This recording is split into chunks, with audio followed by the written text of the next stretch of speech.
The GameCube is one of the best remembered consoles of all time, and yet it was a commercial failure. So what happened? Let's find out. It's 1999. The Spice Girls are at the peak of their powers, Vladimir Putin has just been made acting president of Russia, and the total human population has just surpassed 6 billion for the first time. In May of that year, Nintendo announced that they were working on a new console. Codenamed Project Dolphin, it was due to be released the next year, just in time to compete with Sony's PlayStation 2. The first PlayStation had beaten Nintendo's N64 to market and rapidly outsold it. The famously unreliable cartridge system and its stomach-stabbing controller looked like relics from another era. Sony's new kid on the block became an instant market leader, and Microsoft's new fetus on the block was looking threatening. Nintendo were in danger of looking old-fashioned, and this was reflected in their upper management. By the turn of the millennium, Hiroshi Yamauchi had served as Nintendo's president for over 50 years. Despite leading the company through its golden age, Yamauchi's leadership was starting to look a little bit rusty, especially after his support of the migraine-inducing Virtual Boy. And Nintendo had reason to worry. In 1998, veteran developer SEGA had died on their arse with the release of the Dreamcast, a device named after the deep, permanent sleep you entered after playing more than 2 minutes of Shenmue. Good, that's it. Next, press the accelerator. The Dreamcast sold fewer than 10 million units, and the company hemorrhaged money harder than their spiky blue mascot. Keen to avoid Sega's ring-spewing fate, Nintendo were determined to beat Sony to market and position Project Dolphin as the future of gaming. They unveiled the blurple lunchbox in 2000 at Nintendo Space World. They also teased a cluster of high-profile games with recognizable characters, like Luigi's Mansion, Metroid Prime, and more importantly, something called Meowth's Dance Party. Meowth himself even made an appearance at the event. Yeah! Meowth! Oh god, yeah, I'm so excited! Meowth! But someone was missing. A certain mustachioed pipe pounder was conspicuously absent from promotional material, only appearing in Super Smash Bros. Melee. And that Meowth's Dance Party game was actually a technical demo that would never see release. No, Meowth is bullshit! By the time of this announcement, the GameCube was basically finished, but game development was lagging behind, forcing the company to delay the release until late 2001 and allowing Sony to beat them to market once again. Sony's shock and awe campaign successfully presented the PS2 as some kind of holy relic that had somehow been flushed down the toilet of an alien mothership. The PlayStation 2 was bigger than the Beatles and Jesus combined, and the people promptly arrived to worship their new god, with one Tokyo store recording over 5,000 people waiting outside its door on the first night of sale. Not only had Sony spectacularly beaten Nintendo out of the starting gate, they'd also successfully promoted their product as the more powerful device. After witnessing PlayStation Mania, Nintendo refused to delay any longer and released the GameCube without its full roster of release titles. It arrived in Japan in September 2001 and launched 2 months later in the States with a $75 million marketing campaign. GameCube. But that was lunch money compared to the $500 million marketing campaign that launched the Xbox. I mean, The Rock doesn't impress easily, Bill, you know that, but I'm pretty damn impressed with what we're seeing here today.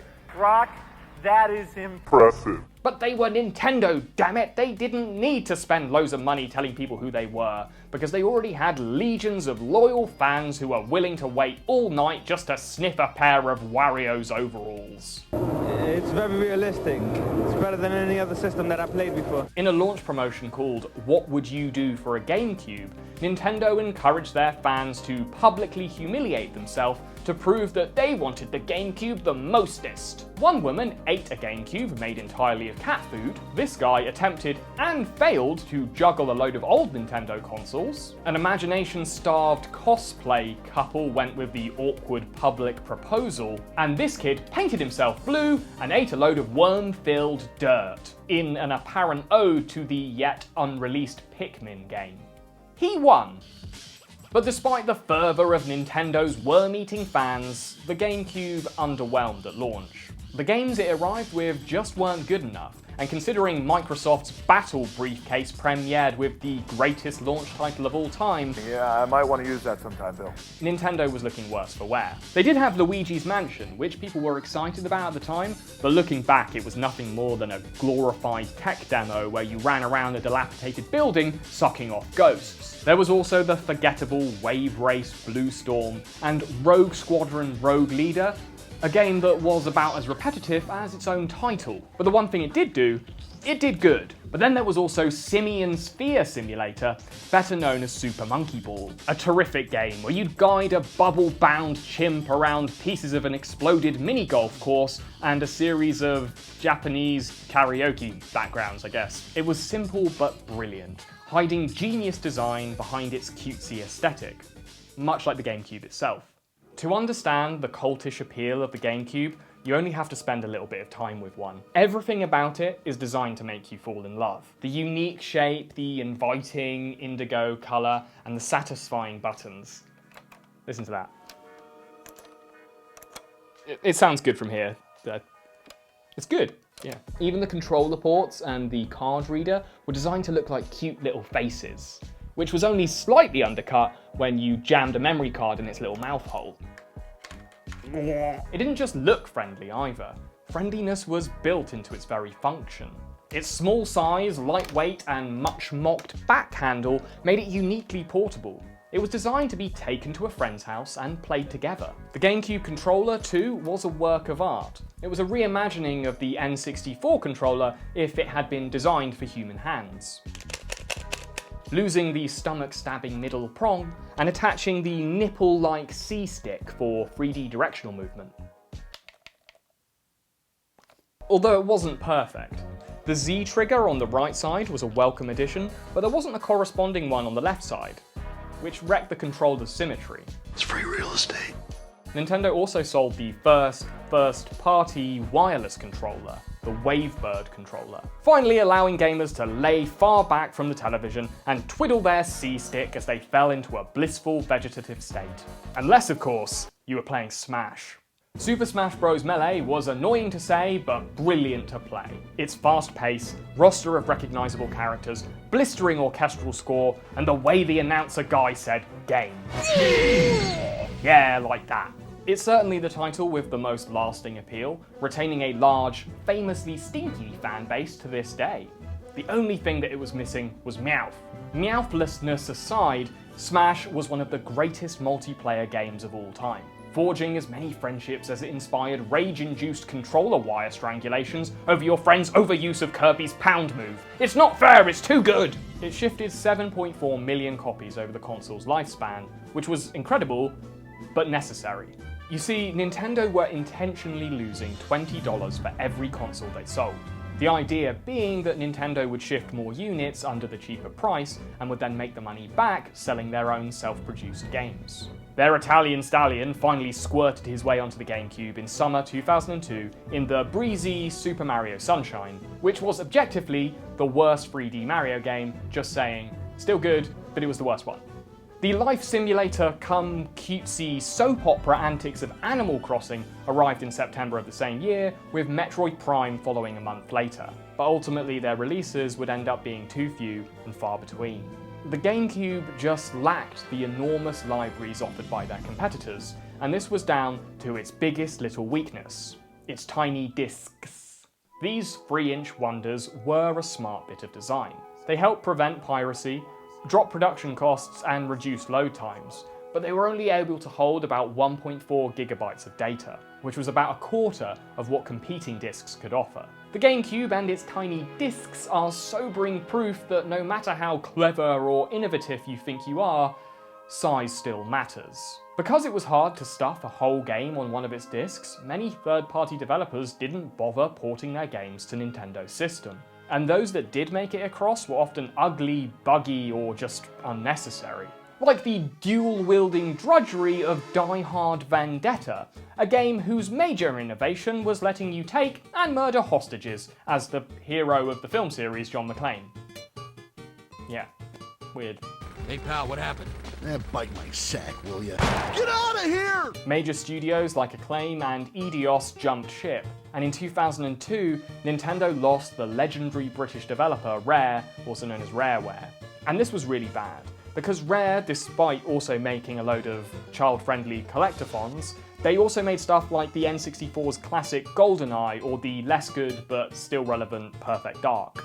Die Hard Vendetta's neck-snapping, orphan-making action aside, there just weren't many games for the older, greasier gamer. The GameCube didn't release in Europe until May 2002, and by that time Nintendo were aware of the problem they were having with older consumers. So they launched in Europe with a spruced-up marketing campaign directed at the gaming industries and the Catholic Church's favourite demographic: young males aged 13 to 17. The centerpiece of which was a series of edgy commercials featuring ninjas trapped in a pretentious performance art piece, and this one that looked more like a deodorant advert for date rapists. My favourite one though featured this gamer in an apparent cube-based psychotic episode, lobotomized by the sight of roaming Pikmin. But this was all part of a larger identity crisis at Nintendo, as they poured cash into things like Cube Club Nights and the Nintendo Fusion Tour, a video game music festival that ran for 3 years. These teen and adult-focused campaigns completely flopped, and it was all because they alienated Nintendo's real core demographic: the parents who actually buy the console. This was 2002.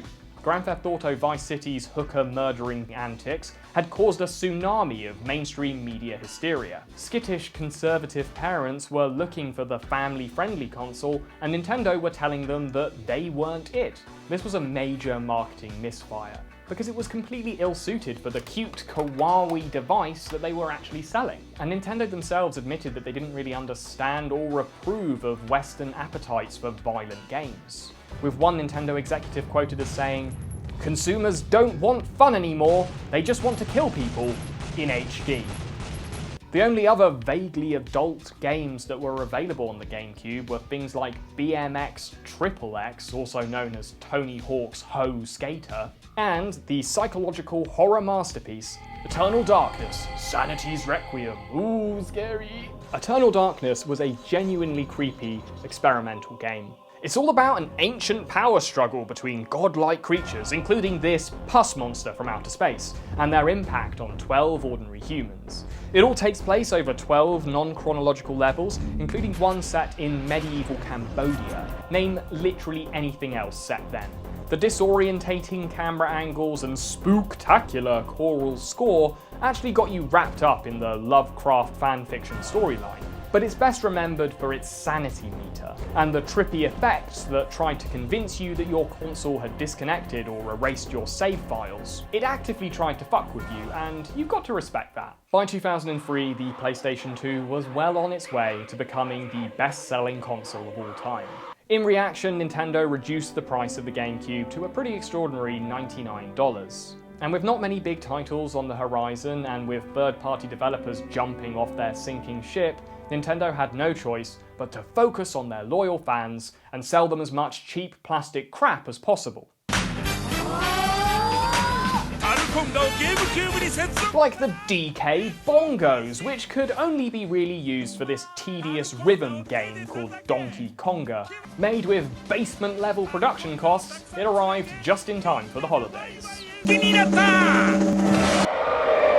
But there were other add-ons that actually made sense. There was the console's $35 broadband adapter that took the GameCube online. You plugged it into the serial port here, which I have instead filled with cereal, which is probably a better use for it because the GameCube only actually had 4 games that were online, one of which was only released in Japan, and the other 3 were all part of SEGA's Phantasy Star Online series. At this time, Nintendo just weren't that interested in the online world. They were more interested in creating unique multiplayer experiences that happened right here in meat space. Like this special cable that turned the Game Boy Advance into a screen-having controller, predictive of what they would later do with the Switch.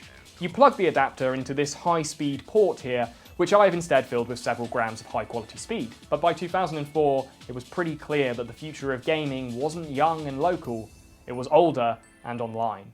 Halo 2 released on the Xbox, selling over 8 million copies, with an impressive but short campaign. But the real draw was Xbox Live, which Microsoft promoted with the help of these spiky-haired simpletons.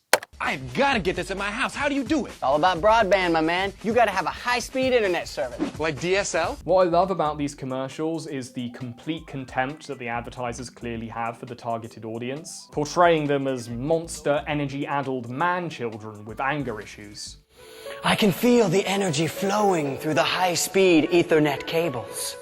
Dude, who are you talking to? Are we gonna play or what? But then again, they were probably spot on, considering the main activities that took place on Xbox Live were simulating the sexual assault of the war dead, or calling a 14-year-old boy on the other side of the world a retard.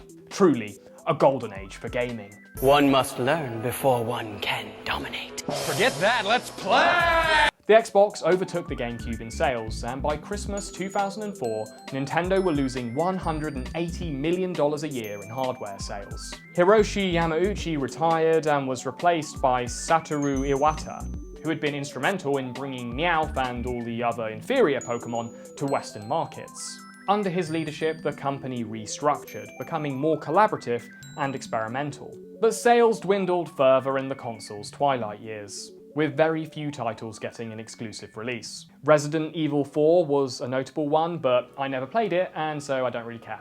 Nintendo moved on to developing games for the Wii, and in 2007, they discontinued the console for good. It only sold 22 million units through its lifespan, which sounds like a lot, but it was far short of the 50 million projected. In many ways, the GameCube was the last true home console, meant to be played in shoulder-bashing, screen-jumping proximity with your friends. It was old-fashioned, but it was also ahead of its time in ways that wouldn't become obvious until years later. And that's why it's so fondly remembered, and certainly why I've spent the better part of 2 weeks writing a love letter to this decades-old console.